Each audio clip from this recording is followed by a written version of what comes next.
Hello everyone, আসসালামু আলাইকুম। সবার পহেলা বৈশাখী প্রিপারেশন কেমন চলছে?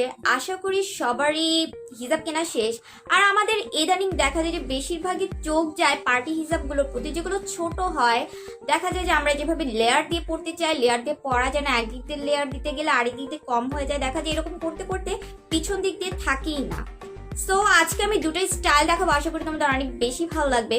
So let's start.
আর পয়লা বৈশাখের আগে তো আর দেখা হচ্ছে না, বাট অবশ্যই পয়লা বৈশাখের পরে তোমাদের নেক্সট কোনো রিকোয়েস্টেড টিউটোরিয়াল নিয়ে আসবো আবার। আর পয়লা বৈশাখের কিন্তু তোমাদের পিকগুলো অবশ্যই আমার গ্রুপে শেয়ার করবো, গ্রুপে লিঙ্ক আমি এই পাশে দিয়ে দিব। সো সবাই ভালো থেকো, আল্লাহ হাফেজ।